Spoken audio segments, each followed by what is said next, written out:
रोली की शादी उसके माँ बाप एक आलसी लड़के से करा देते हैं। चलो, रोली की शादी हुई और हमने गंगा नहाई। और क्या, बेटियां तो होती ही हैं बोझ। हाँ, पर अब क्या चिंता, उतार तो दिया बोझ तुमने, अब वो लोग समझे।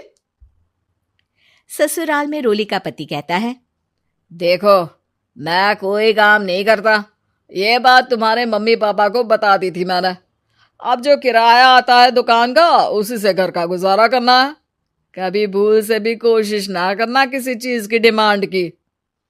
क्या मम्मी पापा को पता था कि आप कोई काम नहीं करते? और क्या, बड़ा अच्छे से पता था। उन लोगों को तो तुम बोझ लगती थी, बोल रहे थे कि बस शादी कर लो और कोई मतलब नहीं है।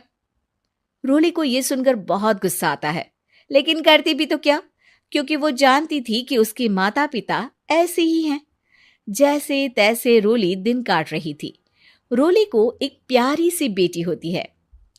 धीरे धीरे वो बड़ी होती है और उसके साथ उसकी जरूरतें भी बढ़ती जाती है।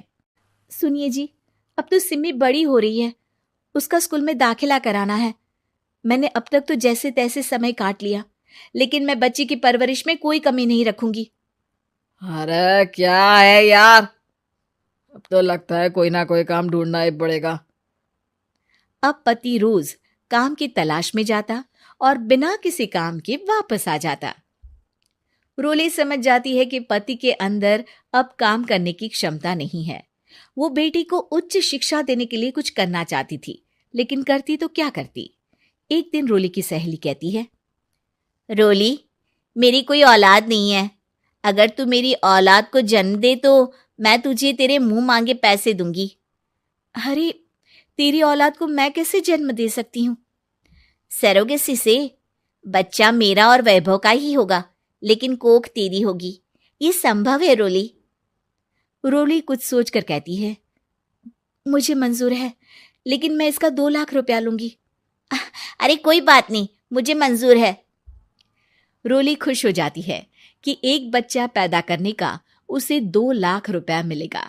वो घर आकर पति को बताती है, वो भी खुश हो जाता है। अब क्या था, डॉक्टर के पास जाकर सहेली का बच्चा रोली की कोख में पलने लगता है। मुझे 20,000 चाहिए मेरे बेटी के एडमिशन के लिए। हाँ हाँ ठीक है, मैं उसके एडमिशन से लेकर सारे खर्चे उसके अकाउंट में डाल रही हूँ। रोली की बेटी का एडमिशन हो जाता है। रोली को लगता है कि वो अब सब कुछ ठीक कर देगी। दिन और महीने आगे बढ़ते हैं। अब एक दिन, एक बात कहूं जी, काश इस बच्चे को मैं रख पाती। मैं अब इससे काफी जुड़ गई हूं। अरे यार, पता नहीं किसका बच्चा है, अपने पास है ना अपनी मुन्नी।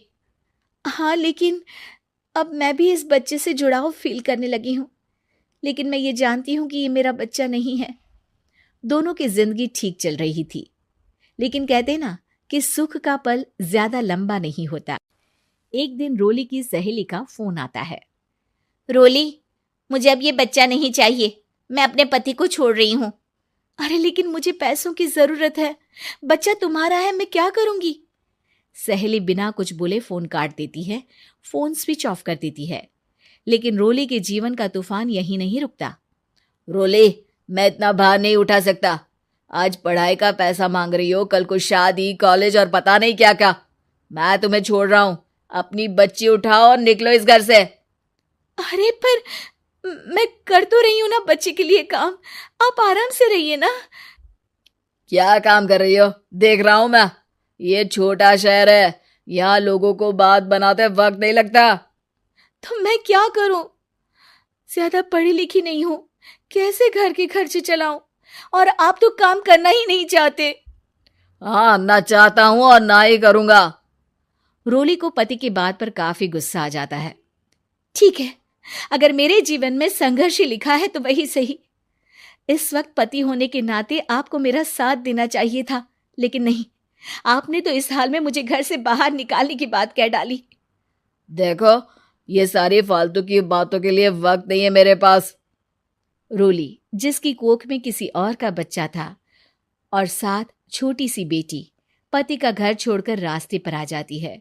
रोली के पास मायके के सिवा दूसरा कोई रास्ता नहीं होता। अरे रोली कैसी है? कितने दिनों के लिए आई है? हमेशा के लिए माँ। वो माँ को सारी बात बता देती है। ओए लड़की, इतनी हिम्मत का काम कर लिया। अरे ना ना, यहाँ कोई जगह नहीं है। तुम तो अपना बोरिया बिस्तर उठाओ और निकलो यहाँ से। रोली के पास अब मायके का रास्ता भी नहीं बचता। वो चुपचाप बच्ची को लेकर जा रही थी कि उसे दर्द होता है और वो डॉक्टर के पास चली जाती है। और फिर वहां वो एक प्यारे से बेटे को जन्म देती है। कितना प्यारा है। कितने अभागे हैं इसके माँ बाप जो इसके पैदा होने पर भी नहीं है। तभी वहां डॉक्टर आ जाती है। रोली, बच्चे के पिता तुमसे मिलना चाहते हैं। आपका बहुत बहुत शुक्रिया। मैं इस बच्चे को पालूंगा। भले ही इसकी माँ ने इसे छोड़ दिया हो, पर मैं अपनी जिम्मेदारी निभाऊंगा। तो क्या आप मुझे इसके पैदा करने के लिए जिन पैसों की बात हुई थी वो भी देंगे?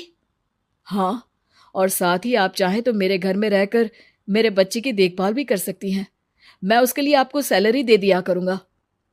रोली को लगता है कि जैसे भगवान ने उसके लिए सुकून का रास्ता खोल दिया। वो अब मुकेश के साथ उसके घर चली जाती है, जहां रहकर वो उस बच्चे की देखरेख करती है। अब मुकेश के घर को रोली अच्छे से संभाल लेती है।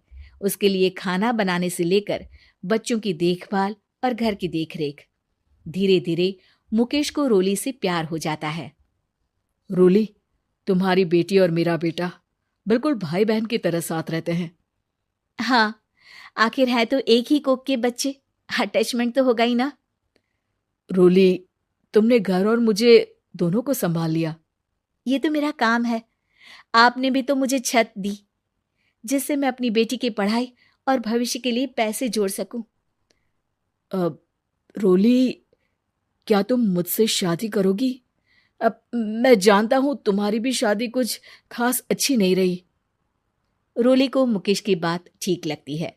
वो उसे हाँ बोलने की सोच ही रही होती है कि उसके पहले पति का फोन आ जाता है। रोली, मैं बहुत परेशान हूं।